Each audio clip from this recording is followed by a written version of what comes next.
Hi everyone, it's Mr. Barbier back with another video. Today's video is subtracting integers.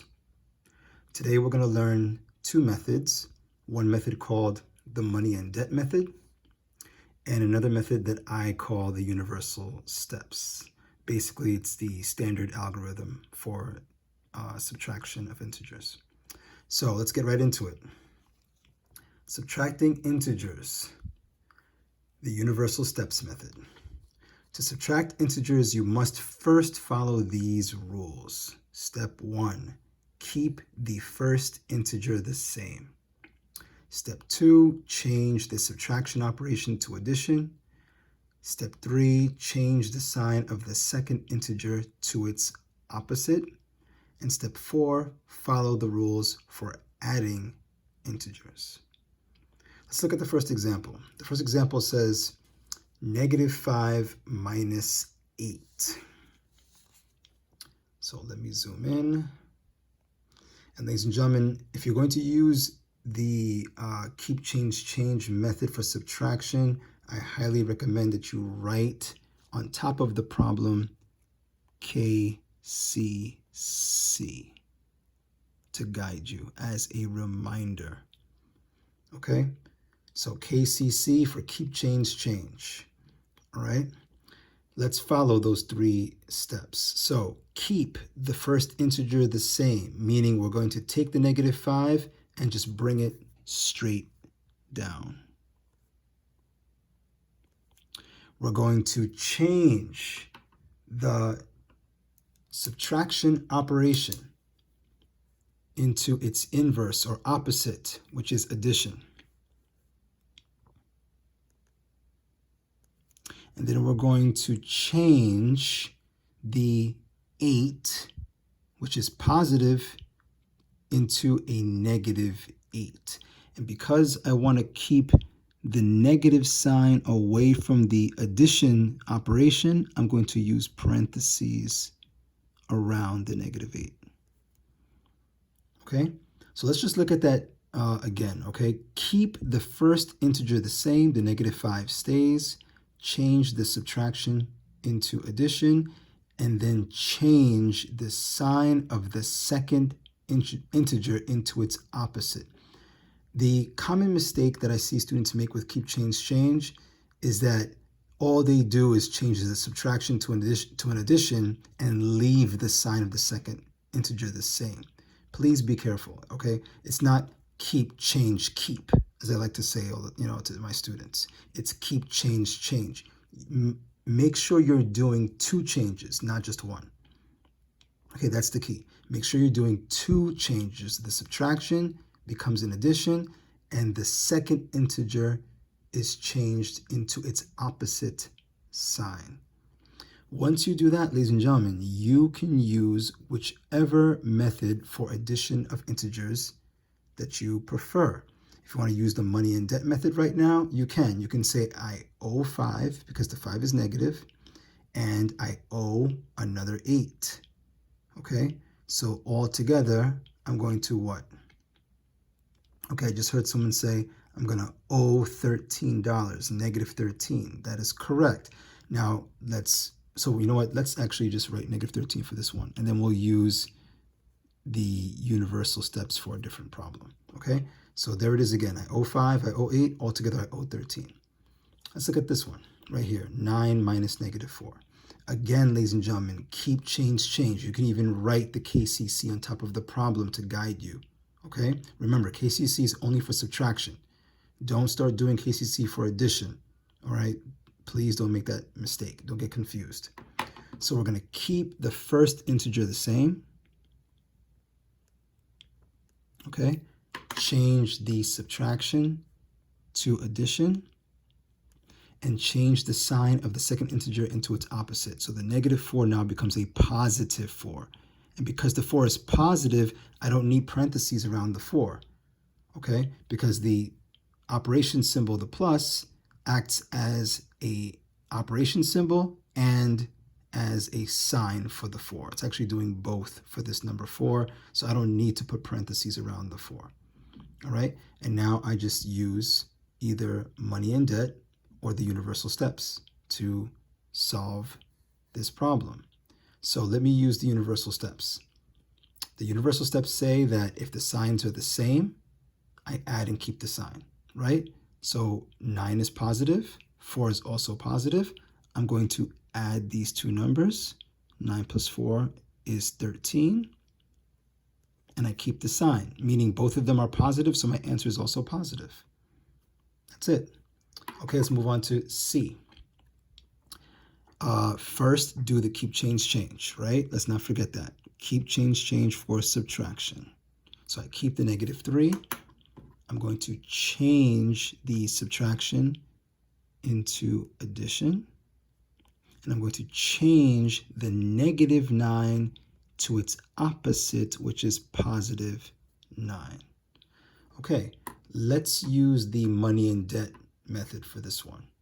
Okay, so I'm going to say I owe someone $3 because it's a -3, and I have $9 on me.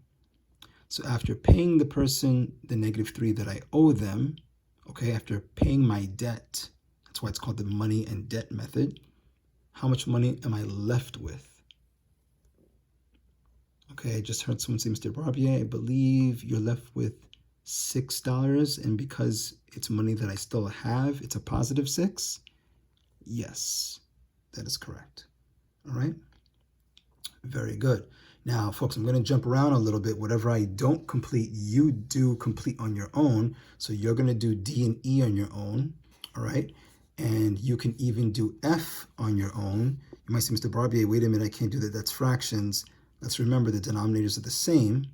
So you just keep the denominator the same and you just work with the numerators. But before you do that, make sure you do the keep, change, change first, okay? Even with fractions, the method still remains the same, okay? So whether you're subtracting whole numbers, fractions, or decimals, as long as they are sign numbers, meaning you see positive and negative, do KCC for subtraction. Keep, change, change. All right? However, I will do one fraction problem with you. Let's look at G. So G is -8/10 minus -3/4. Okay, how do we do this? Well, first, again, write K, C, C on top of the problem. Keep, change, change. And let's actually do the keep, change, change. So we're going to keep the -8 the same over 10. Sorry, -8/10. All right. We're going to change the subtraction to addition. Okay, and we're going to change the sign of the second fraction to its opposite, which is going to be 3/4, a +3/4. All right, so now, folks, because I'm running out of room, let me take this problem and just rewrite it in this space here so you can follow me. All right, so I'm going to rewrite -8. Let me just write it right here. -8/10 plus 3/4. We already did the keep, change, change. So basically, I'm just taking this and continuing up here. All right. Now, let's remember that we learned this in a previous video, right? How to solve addition of unlike fractions. The denominator is different. You know that you can use the bow tie method. You could also use the least common multiple method.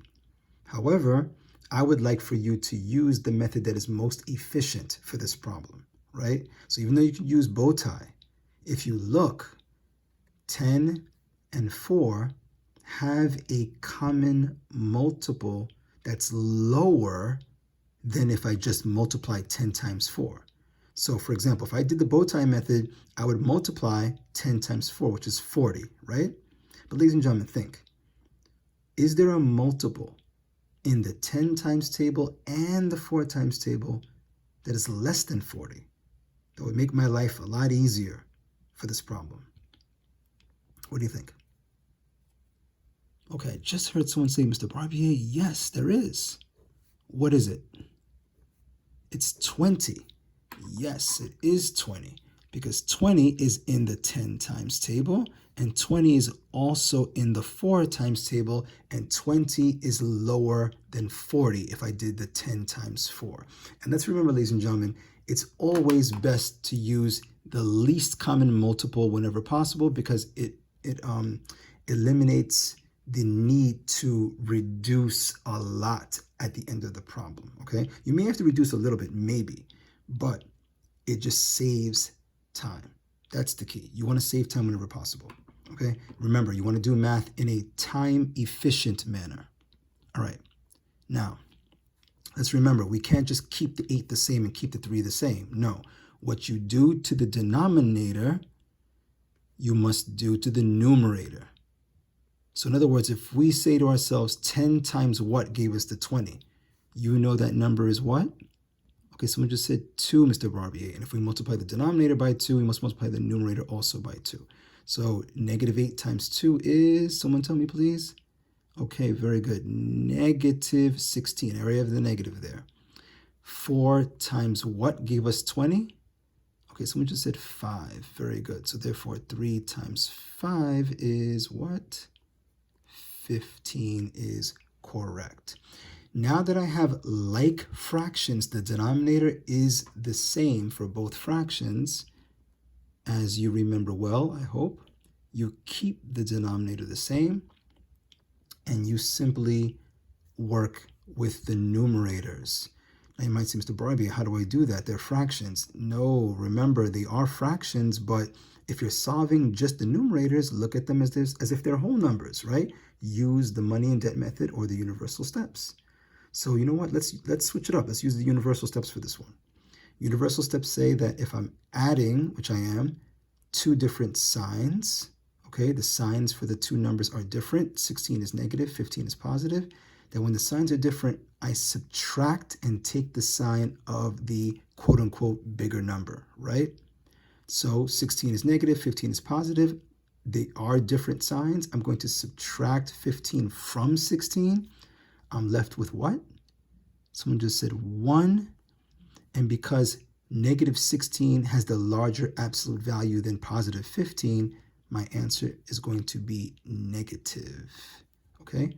So my final answer is negative 1 over 20. Now, some of you might say, well, Mr. Barbier, but what if I did bow tie? What would have happened? If you did bow tie, you would have had to reduce after getting your answer in order to arrive at negative 1 over 20. Now, is that a crime? No, not if the numbers are relatively small. But ladies and gentlemen, if you're not there yet, please get used to doing LCM. Okay, there are going to be many opportunities in which LCM is just the better method.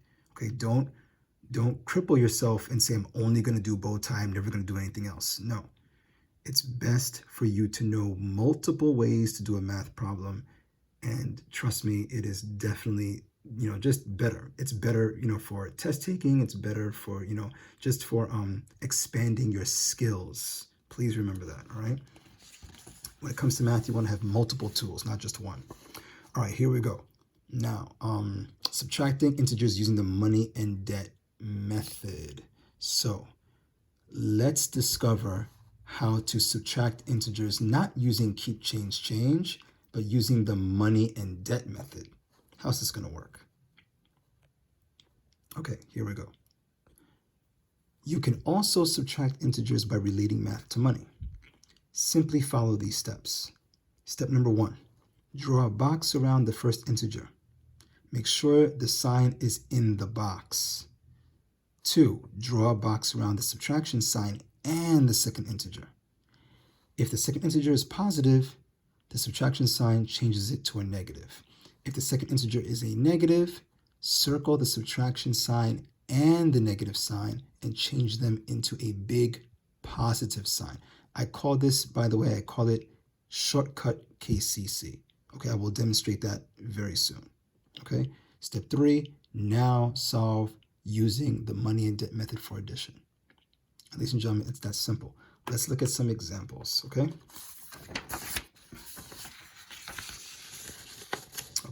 Here we go. Let's look at this problem. -4 minus 3.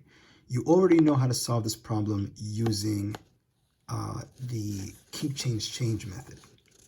Let's solve this problem now using money and debt. Okay? So it says, first box the -4. Okay, so let's do that. All right, follow me.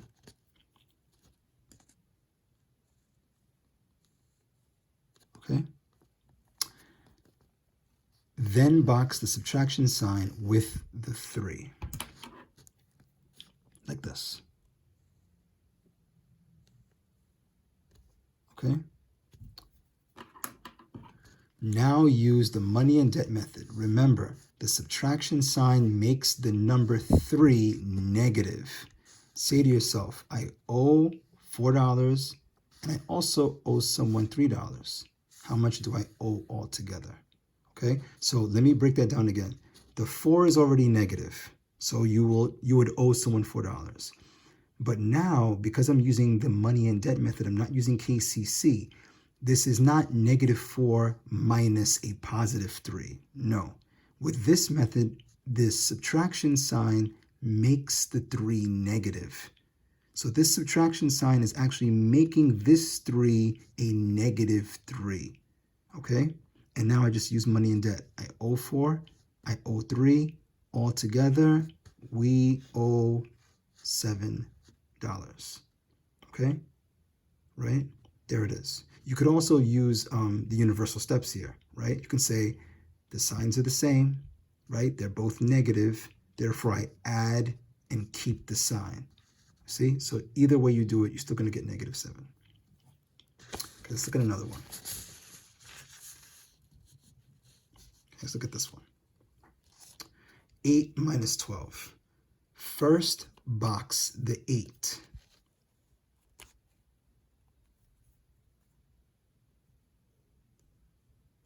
All right.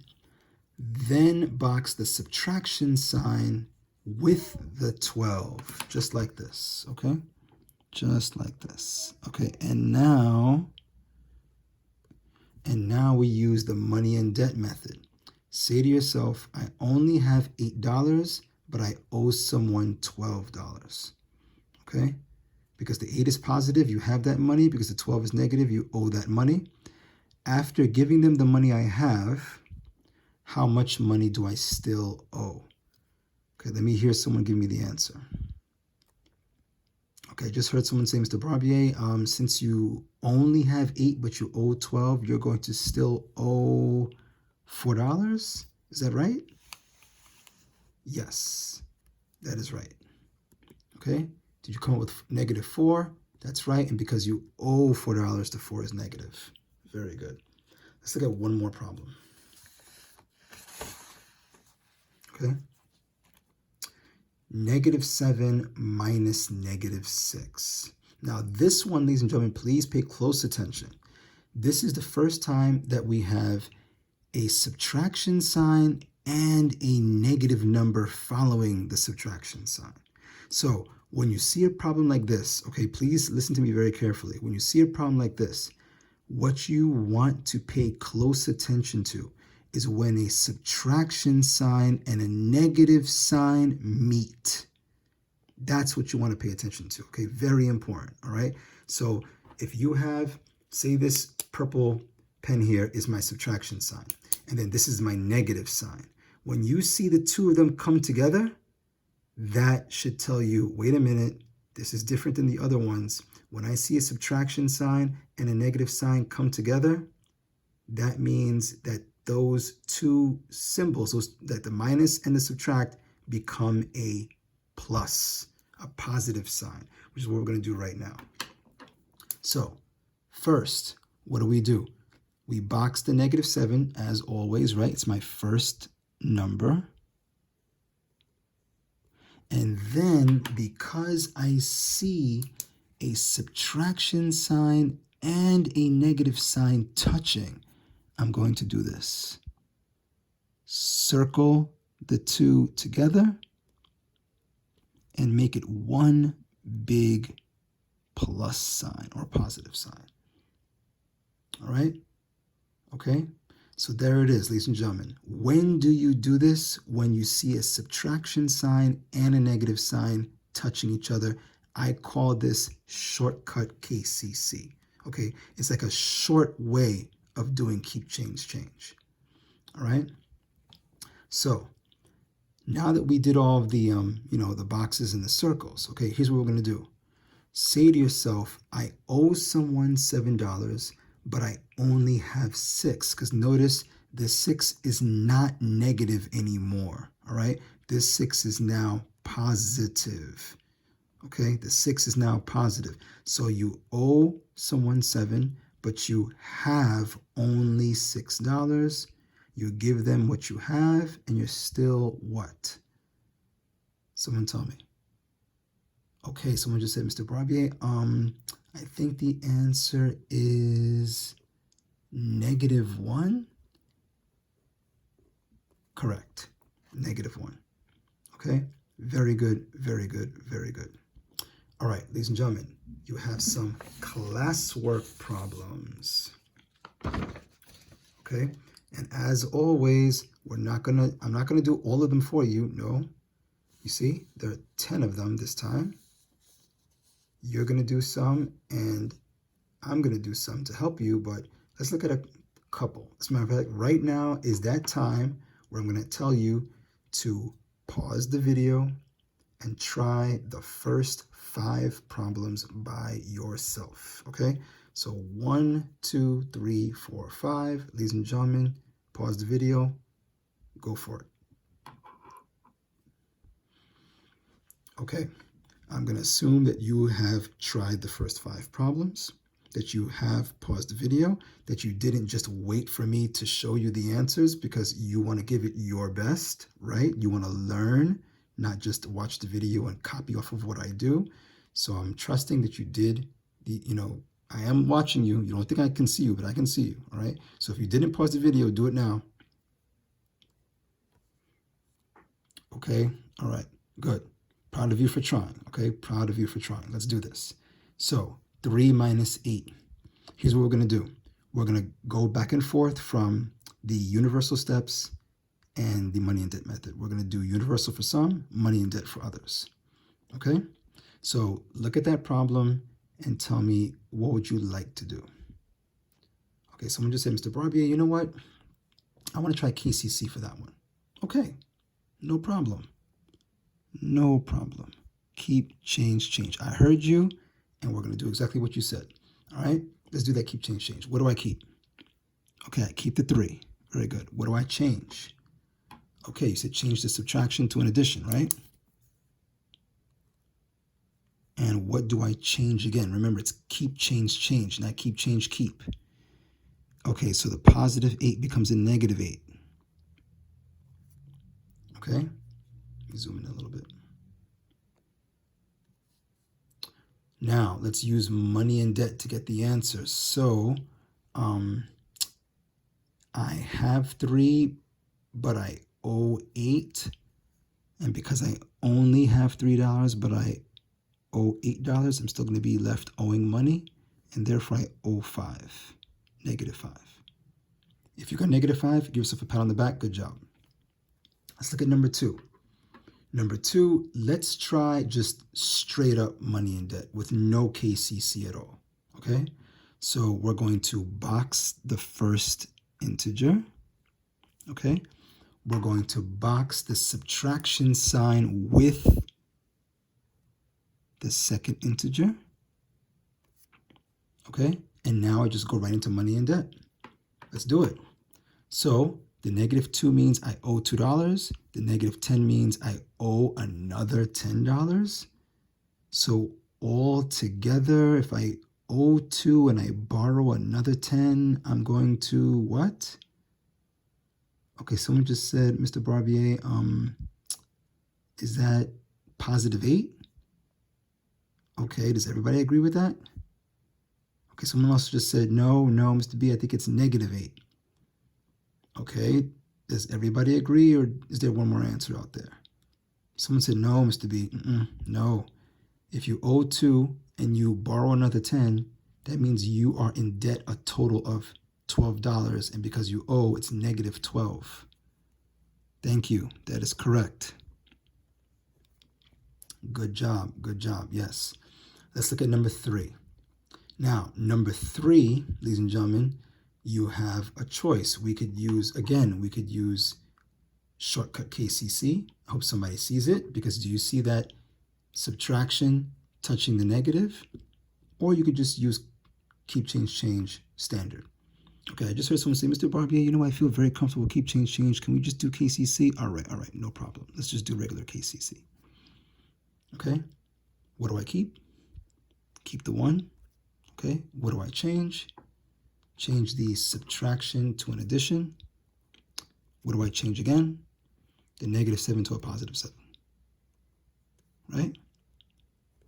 And now, let's use the universal steps for addition of integers. The signs are the same. Therefore, I add and keep the sign. Right? What is it? Positive 8. Good job. For this one, let's use shortcut KCC. All right? And remember, I can use shortcut KCC whenever I see a subtraction sign and a negative sign touching each other. All right? As a matter of fact, boxing the negative 6 is optional, right? You can do it if you feel comfortable, if you like it. But the most important thing is to make sure that this subtraction and this negative, when I see them touching, it becomes one big plus sign. Okay? So what do we have here? Let's use money and debt now. I owe someone $6. Okay, again, if you feel comfortable boxing it, box it. I owe someone $6. But now I have, again, it's a positive now. The 4 is no longer negative. Please make sure you understand that. I have $4. So if I have only $4, but I owe someone $6, do I have enough money to pay my debt? Okay, someone just said, nope. No, you don't, because you only have 4, but you owe $6. So that means you what? Okay, good. You're going to owe $2. Good job. Let's look at one more right here. Okay, ladies and gentlemen, if you haven't already done so, because I have a feeling that some of you didn't do number 5 yet, pause the video now and give yourself a try. Okay, remember, trying is the most important thing. Don't worry about, oh, I might get it wrong. Who cares? If you didn't do number 5 yet, do it now. I'm waiting for you to do it.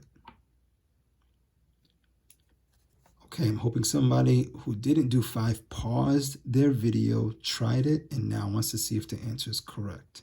So let's go. All right, tell me, do you want to use shortcut KCC because you see the subtraction and the negative touch? Or do you want to do regular keep, change? Okay, someone just said, you know what, Mr. Barbier, let's do regular keep, change. All right, no problem. Regular keep, change is fine. What do I keep? You said keep the negative 3. What do I change? Okay, very good. Change the subtraction to addition. And remember, I have another change to do. So change the what? Negative 9 into a what? Positive 9. Okay? Now we could use the universal steps or money and debt. Okay, I'm hearing someone say, Mr. Barbier, let's try the universal steps for this one. All right, perfect. So what does the universal steps say? It says that if the signs are different, which in this case they are, one is a negative and one is a positive, we're going to what? Okay, good. We're going to subtract and take the sign of the quote-unquote larger number, right? So I take 3 away from 9. I'm left with 6. And because 9 has a larger absolute value than negative 3, the answer is positive 6. And that is correct. Ladies and gentlemen, very good job. Give yourself a pat on the back. And the rest of these problems, 6, 7, 8, 9, and 10, are for you to do. Okay, these are for you to do in addition to your homework. All right, you're doing these in addition to your homework. All right, so folks, excellent. I hope this was enough of a help for you. You should be able to fly through your homework no problem.